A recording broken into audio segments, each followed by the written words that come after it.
আসসালামু আলাইকুম সম্মানিত ভিউয়ার্স, আপনারা দেখছেন মা টেলিভিশনের মাধ্যমে। মা টেলিভিশনের কর্ণধার সম্রাট শাহজাহান আমার সাক্ষাৎকার নেওয়ার জন্য আমি ধন্যবাদ জানাচ্ছি। দেশে অথবা প্রবাসে, দূরে অথবা কাছে, বাংলা ভাষাভাষী যে যেখান থেকে দেখছেন সবাইকে আমি দেলোয়ার খান সালাম আদা শুভেচ্ছা জানাচ্ছি। প্রত্যাশা রেখে সবাই ভালো আছেন। আপনারা বেশি বেশি করে শেয়ার করেন, সুন্দর সুন্দর মতামত দেন, মা টেলিভিশনকে এগিয়ে নেওয়ার জন্য আপনারা সচেষ্ট হয়ে সেই প্রত্যাশা রাখি।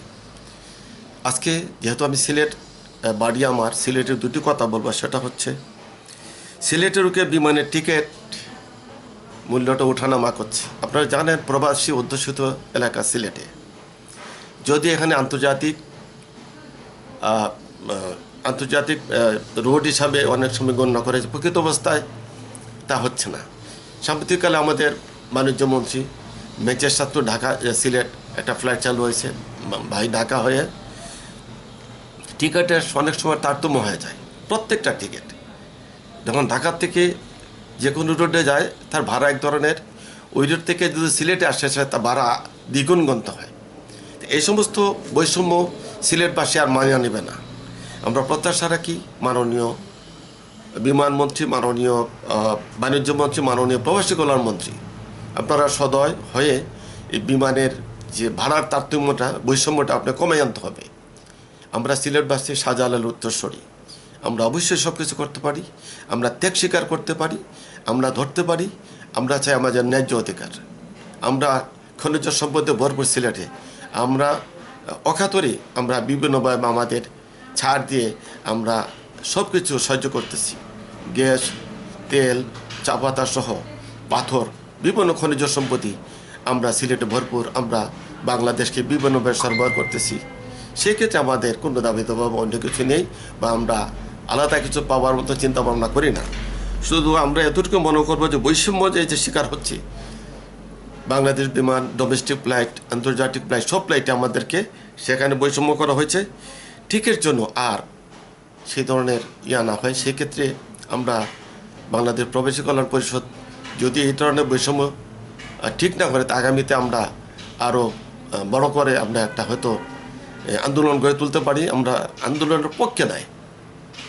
সিলেটবাসীর যদি প্রকৃত অবস্থায় আপনার ওয়ালে পিঠ টেকে যায়, সেই ক্ষেত্রে আন্দোলন ছাড়া আমাদের করে কিছু থাকবে না। প্রিয় দেশবাসী, সিলেট সহ সমগ্র বাংলা ভাষাভাষী যারা দেখছেন, শুনছেন, আপনারা এখান থেকে দেখছেন, আমাদের প্রবাসী ভাইরা সিলেটে অবস্থান করে যারা আছেন, লন্ডন, আমেরিকা, মধ্যপ্রাচ্য, মালয়েশিয়া সহ যে যেখান থেকে দেখছেন, প্রত্যেকে আপনাদের সুচিন্তিত মতামত দেবেন এবং শেয়ার করে আরেকজনকে দেখার অবশ্যই সুযোগ দেবেন, যাতে আমরা বাংলাদেশ থেকে প্রতিবাদ করতেছি সেই প্রতিবাদ যেন আমরা সবাই শুনে। আমরা আজকে এই মা টেলিভিশনের মধ্যে কথা বলছি। আমরা ভবিষ্যতে আমরা রাজপথে দাঁড়িয়ে আমরা খুব শক্ত আকারে আমরা অবশ্যই হরতাল সহ নানাবিধ আমরা এই প্রতিবাদ সভা সহ অনেক কিছু আমরা প্রোগ্রাম করব। সেই ক্ষেত্রে আপনারা সবাই পাশে থাকবেন, আপনারা সবাই আমাদেরকে এগিয়ে নেওয়ার চেষ্টা করবেন, আমাদেরকে আপনারা অনুপ্রেরণা যোগাবেন এবং আপনাদের সুচিন্তিত মতামত আমাদেরকে এগিয়ে নিয়ে প্রেরণা যোগাবে। প্রিয় ভাই, আমরা ইতিমধ্যে দেখছি আমাদের সংসদে এমপি ইমরান চৌধুরী উনি এসে প্রতিবাদ করেছেন। আমরা তো সিলেটবাসীর পক্ষ থেকে, human rights watch trust Bangladesh পরিবারের পক্ষ থেকে, সচেতন নাগরিক ফোরাম সিলেটের বিভাগের পক্ষ থেকে, বাংলাদেশ প্রবাসী কল্যাণ পরিষদের পক্ষ থেকে ধন্যবাদ জানাচ্ছি, কৃতজ্ঞতা জানাচ্ছি আপনার এই বক্তব্যের জন্য। আমাদের এই মহান সংসদের জন্য মাননীয় স্পিকারের মাধ্যমে অবশ্যই জন্য এটা অ্যাকসেপ্টেবল হয়, গ্রহণ করে এবং সেই প্রত্যাশা ব্যক্ত করে আগামী এই বিমানের বৈষম্য দূর করে এবং বাংলাদেশ বিমান আন্তর্জাতিক মান বজায় রেখে সিলেটে আন্তর্জাতিক বিমানগুলো উড্ডয়ন করবে, অবতরণ করবে এবং আমাদের সিলেটবাসীর জন্য একটা বিশাল সুসংবাদ নিয়ে আসবে, বৈষম্য দূর করবে। আসসালামু আলাইকুম রহমতুল্লাহি বারাকাতুহু। সবাই ভালো থাকবেন, সুস্থ থাকবেন, মা টেলিভিশনের পাশে থাকুন।